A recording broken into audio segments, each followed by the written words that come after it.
Alright.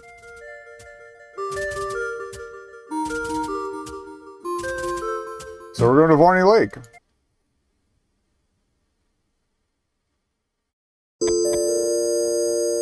Okay, we have to play as Jimmy. You could also click to continue. Oh, actually. You can control her. Alright. Truth or dare? The question takes you by surprise. Oh, well, you ask him. He always makes the same choice.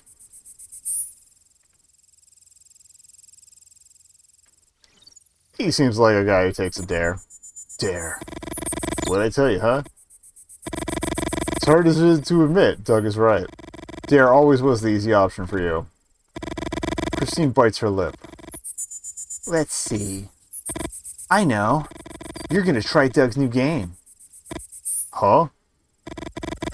Wouldn't you rather make me eat a beetle? Or do a headstand on an ant nest? Yeah, you two laugh. Then leave me later to learn new tricks. Christine taps you on the shoulder. You look at her and she smiles at you. You can't think of anything to say. You feel like every step you don't open your mouth is another missed opportunity. And you do that when you go to sleep and run the conversation in your head. 1,000 things you could have said to her will come to you. You think you hear someone whistling. You're imagining things now? You're still bothered about yesterday. Why didn't you wait for Doug and Christine to arrive? What did you want to prove? You try to think of something else. Like your mom says, what's done is done. You clear your throat. Dear listeners. Yeah, fuck yeah. We formally kick off a new summer in Varney Lake. Doug claps his hands and Christine wolf whistles. Christine is a year and 10 months older. But when you do the radio host voice, you don't feel like the age gap as much. She's Doug's cousin, and this is the 4th summer you spent together. She lives with just her mom. Her dad died in the Korean War. Doug is a few months younger than you. He's still 12, but turns 13 in a few weeks. He never knew his father, and his mother's Christine's aunt. Christine, Doug, and you are all only children. What had started as a joke ended up formalizing into the idea of a club. So make yourselves comfortable. You pause and point to Doug and Christine. The all-new adventures of the Only Child Club are about to begin. The club had been Doug's idea, but it was Christine who suggested trying to raise the money to buy the old Varney Lake Drive-In Theater. They say you can see strange lights at night. Christine makes a noise with her mouth. Who say? Doug doesn't answer. Wouldn't be the headlights of ghost cars, would it? You laugh. Doug takes a deep breath and shakes his head from side to side. People died in that fire. Real people. Can't you see his face, Jimmy? He's fucking with you. Doug laughs and makes some faces at you. You let out a laugh and threaten to punch him in the stomach. You get to the old sycamore tree. You try to erase the memory of that time when you chickened out of kissing Christine. Jimmy, the dare? It all started 2 summers ago. Doug had shown you a book full of old tricks that he was obsessed with. He wouldn't tell you where he'd found it. The book had lots of tricks and described games with cards, dice, matches. Cool book. Oh, update reboot purgatory? Well, welcome back. We're at Varney Lake now. You missed the town of Happenstance, which was, okay. That team can't keep the money and isn't going to be big enough, right? We're right at the start of Varney Lake, though, so you have not missed much. And you missed some other sweet photos of me getting into it. But yeah, I forgot the name of the game. Because it was one word. Season. Yeah, Season looks legit. Doug opens his backpack, takes out a deck of cards, and hands it to you. In the last few years, you three had raised enough money to get your hopes up. Remember what we promised? Christine tucks her hair behind her ear. Before the youngest member of the club turns 18. Doug beats his chest. That would be me. We'll buy the drive-in. It's better not be about getting a job. Solitaire game I invented is going to make us so much money. It's called Solitaire 10. You'll see why. What? I was not expecting a solitaire minigame. The idea is to start from the card you turn over and try to add cards to get 10. 10, but isn't the jack worth 11? Yes, the jack 11, the queen 12, and the king 13. So? Doug pauses before revealing the key to his creation. Depending on the color of the card you turn over, cards you choose from the board will either add or subtract to the total. Try as you might, you find it hard to follow Doug's instructions. Doug seems to realize this and signals you to wait. If the first card is red, red cards will add to the total and black cards will subtract. Okay, so same adds, different subtracts. Okay. And if it's black, black cards will be the ones that add and red cards are the ones that subtract. And what happens if you can't reach 10? You turn over a new card and continue with that one. Christine remains silent. She seems about to say something, but in the end she doesn't. And get this. Doug can't hide his excitement. Excitement. If you reach 10 using all 10 cards available, you shot Super 10 and win outright. Doug taps you on the shoulder. You make a Super 10 and I give you a dare. Well, just get started. We're out of cards to turn over and can't make 10. We can count the cards in the pot and that's your final score. Alright.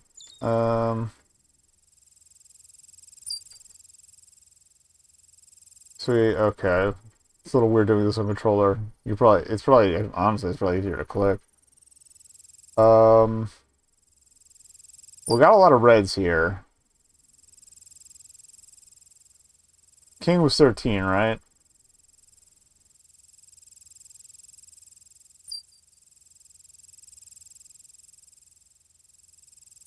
No, we have to click or do cursor to the left, cursor to the right. Damn it. It's awful tedious, but alright, whatever.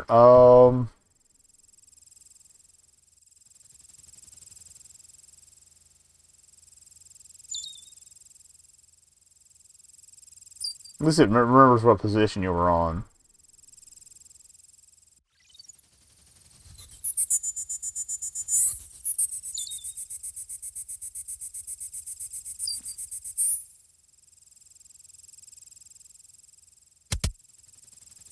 Alright, select card.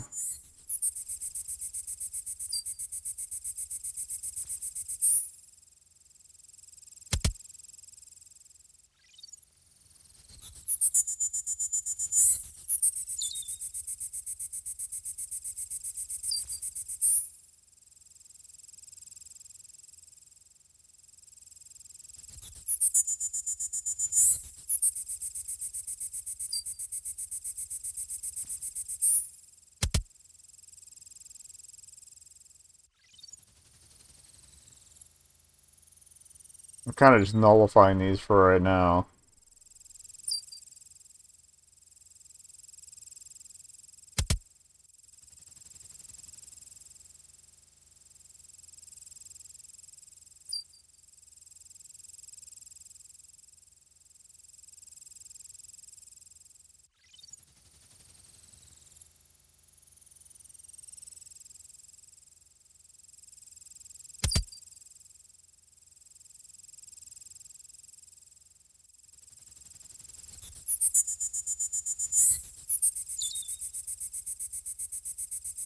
Okay, I played myself. Alright,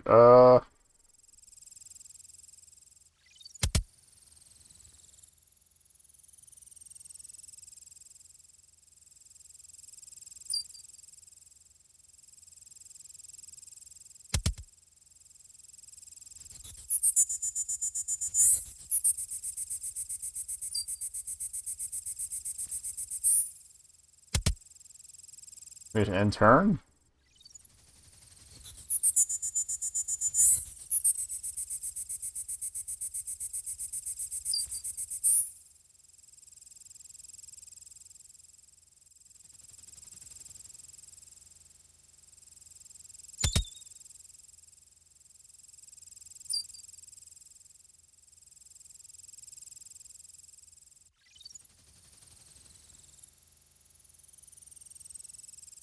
Do.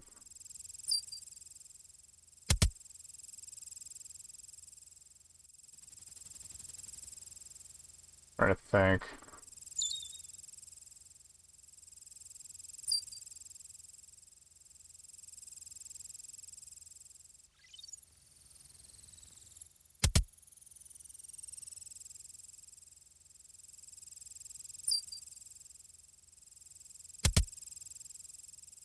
Gonna end the turn. Math was never your thing, Jimmy. Alright,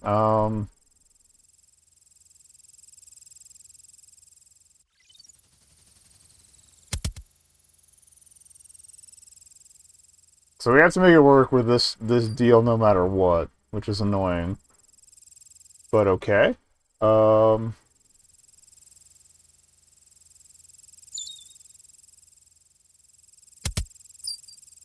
Alright.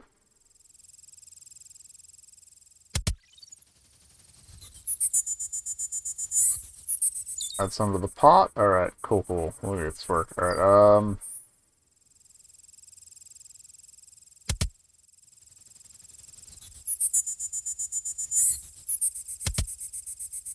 I was trying to get a perfect 10. Oh no! I played myself.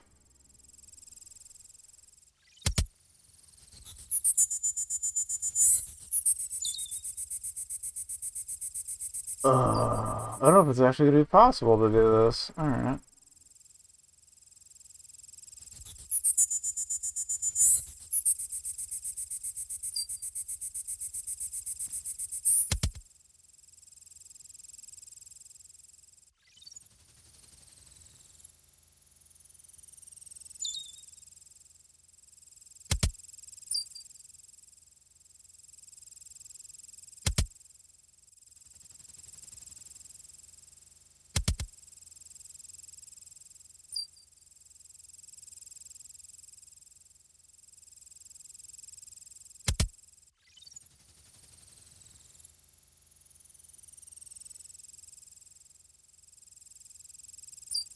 A kingdom for 2 aces right now.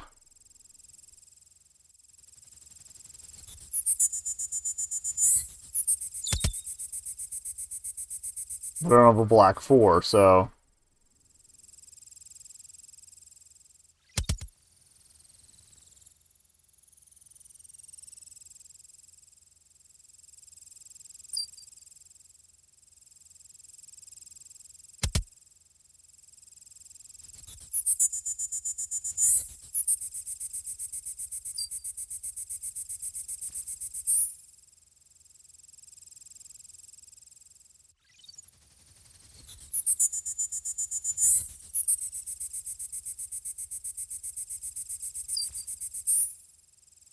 Why must you be like this? There's, oh, wait. The 4, the 5, and the ace. That'll give me a... Okay. Which I appreciate the... I was... My brain went to naked noises. No, nature sounds. Nature sounds. I don't know where my brain is anymore. Alright, Alright. End turn. Some to the pot. Alright. 5.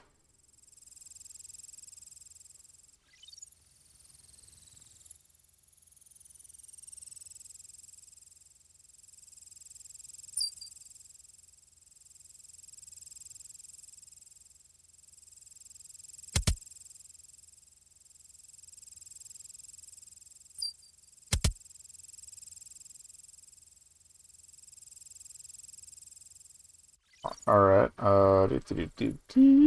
6. I can grab the 9 and a 5 and get those out of there. Alright.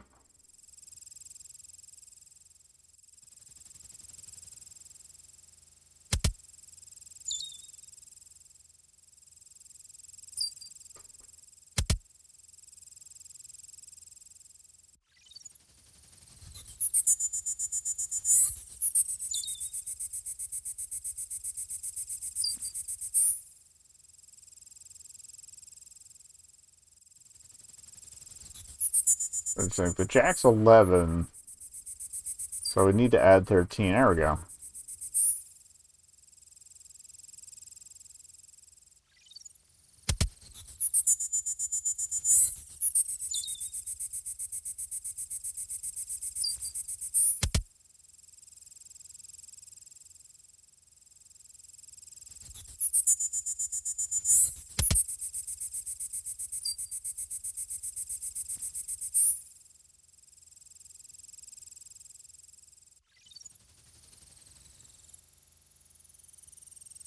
Which ended. I was thinking maybe I could squeeze a little more out of that. Alright,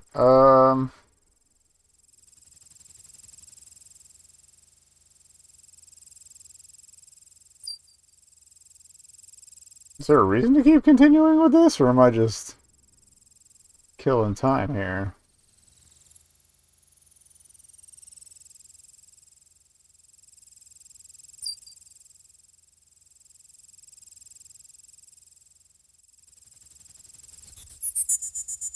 Alright, the total we can minus things down with is 10. So we can get that to 20. Is there a 13?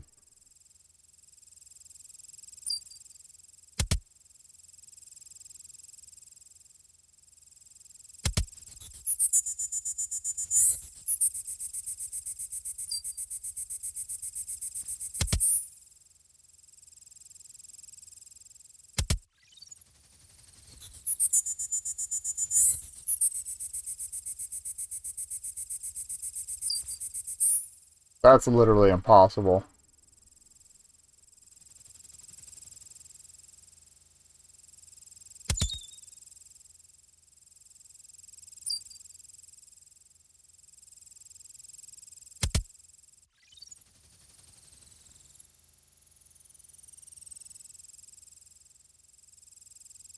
Literally impossible.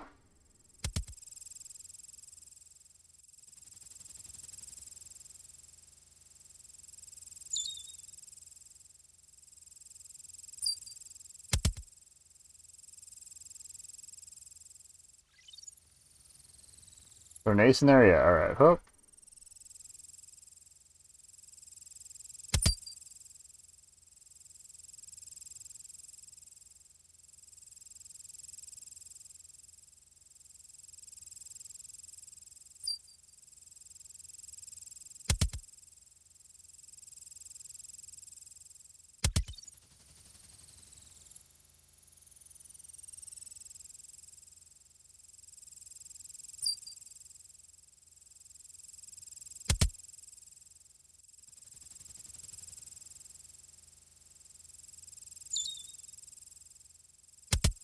I don't know if I'm trying to get through the whole deck or what.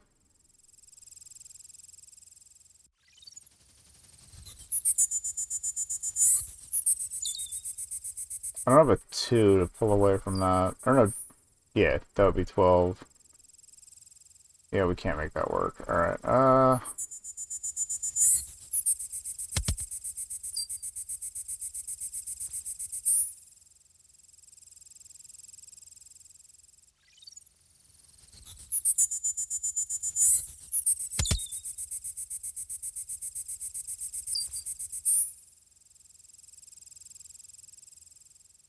actually,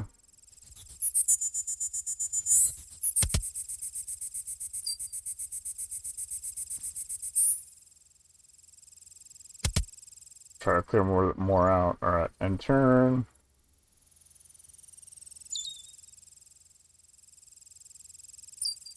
Don't mess with this. Alright, stop play. Can't focus on the game. Is it any good? Well, if you got a Super 10, you could get it. You would get a dare from her, Doug, but yeah, if I could just click on the stuff or like move the cursor from card to card, that'd be great. That's my main thing. Also, I just realized I'm in the front of the character portraits. Hold on.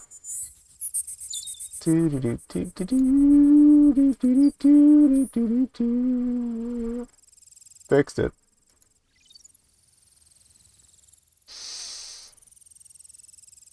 Cousin. Know it. Christine seems to enjoy the situation. There's an easy way to make a Super 10. No, how? Christine starts to explain slowly when you stop paying attention. You hear a whistling sound that makes your gut clench. You see Brandon in the distance, and your heart starts to race. They're looking for you. Guys, I fucked up. I love how well they made him look like a thumb. Doug and Christine suddenly shut up. What do you mean you fucked up? Jimmy? You point to a spot on the horizon and your voice cracks. It's just that Brandon. You pause to try to sound more confident. Yesterday we played dice and I fleeced him. Christine taps you on the shoulder and Doug throws his head in his hands. Fucking hell. They're gonna kill us. Shh, come on, come over here and get down. Christine is almost 2 years older than you. But there are times when you feel even younger next to her. You walk non-stop for more than half an hour. If Brandon doesn't kill us, the heat will. You look at Doug. The cream he uses is invisible, but it's got a strong smell. You've gotten used to it, but it still hits your nostrils from time to time. I also feel like I'm a sucker for solitaire games, which is probably why I hung out there for longer than I really had to. Is it true what his mother says? Doug is the only boy you know who's all allergic to the sun. That is a thing. That is a thing you can have. I can't believe you didn't wait for us yesterday. I will try to explain. Brenda wanted a rematch. I didn't think you'd figure out Doug's trick. You thought, it's your problem. You think too much. You keep quiet and look straight ahead. You can't bring yourself to hold Christine's gaze. Sorry to interrupt you, but we should reach the river. Little River is one of the main tributaries of Varney Lake. Is it safe? You take a deep breath across the old bridge at full speed. The distance makes you feel better, because even though you like her, Christine intimidates you. Come on, Doug. Don't be a pussy. Doug looks at Christine and Christine points to the bridge. Your turn. Doug starts to cross. Oh, he's fallen in. You know he's fallen in. A board moves and he lets out a scream. Christine laughs. It's beautiful, but it makes you feel hollow. And that hollowness reminds you that Christine's been dating a boy from her hometown for several years. Oh, shut down. And that's when when summer's over, she'll be back with him. Over there, see? Yes. What is it? No freaking idea. Should we go see? Christine nods and Doug shrugs. You've never been to this part of Varney Lake before. How far we walked already? Not far enough yet. Brayden is... Christine seems to be looking for the right word. Bitter. A son of a bitch, you think. You walk faster to try to keep some thoughts out of your head. I do like the internal monologue side of this, though. Christine follows close behind you and Doug. Wow. New headquarters for the club? Gets my vote. Is it abandoned? Let's go and see. You all run to the entrance of the mill with a surprising energy. Although the door is open, the stench of confinement is intense. There's a guy in there. Oh yeah, he looks legit. Oh. I need a sippy.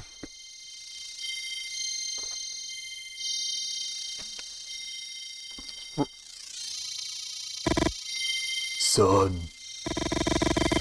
For a few seconds, no one says anything. Doug seems to remember something, and it starts going through his backpack. If the cream makes... Like, this guy's clearly the vampire mentioned in the description of the game. If this cream actually works, I'm gonna laugh. Like, what about this allergy cream for me? Son. Something about the man's desperation moves you. You grab Doug's hand and shake your head. You think of your grandfather. The day he died, you had read him a letter from your grandmother. Damn, we're just gonna layer the tragedy on, aren't we? When you finished, you thought he had fallen asleep. You got up carefully and walked to the door. But he was not asleep. Whispering, he asked you to close all the curtains. It was 3 o'clock in the afternoon. Half an hour later, you found him dead in his bed. And you could swear he was smiling. He doesn't need any cream, Doug. He just wants a little darkness. The sun is coming in through 2 different windows. One high up, the other full of broken glass. Let's search through the rubble. Oh, blanket. You lift the blanket and shake a little. Can we move the old plow? Swing that against the window. You leave the blanket on the floor.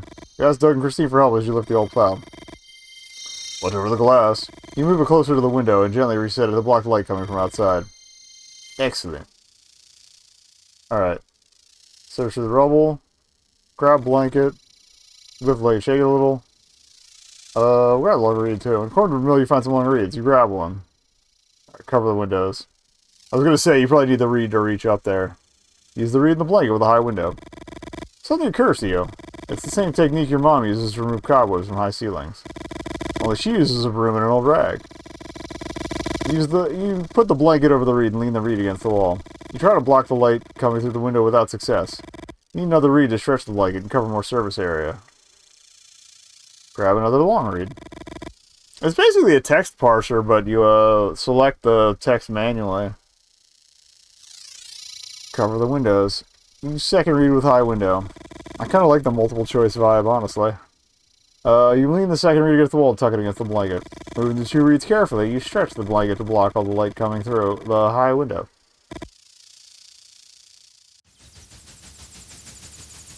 I also like the limited color palette. Doug's canteen bounces off one of the walls and lands on the rubble with a thud. You're not even sure you saw the old man lashing out. And you wonder if your brain isn't filling in the blanks. Ugh. You help the old man up. Who is he? And why is he dressed like that? You turn your head towards the door. Oh, we've got a vegetarian, as it were. The old man raises his hand, his gaze fixed upon the animal. Doing a bit of the beckoning.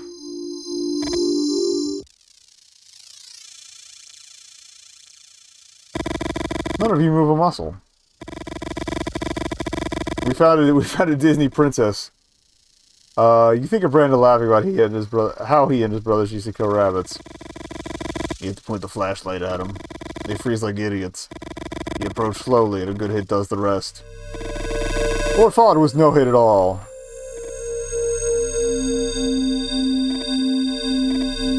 Oh? The body of the deer lay limp at the feet of the vampire. It's noon, and the same sun you blocked from the old mill shines with all its intensity over Varney Lake. Nice dissolve! You have reached the end of the demo. Varney Lake, the second adventure in our series of Pixel Pulps is currently in production. Oh, I would need to find out what the first one is. Stay tuned, we'll have some news soon. Until the next Pixel Pulp. That was cute, though. Aside from the, me getting sucked in by the, what was that? The solitaire game, but... Overall, I'm kind of into it. I just, for future reference, quit the solitaire game faster. I think it's just there to waste your time. But, like, I'm reminded of how much time I spent playing, poker in Omori. Oops. Was it poker or blackjack? I can't even remember.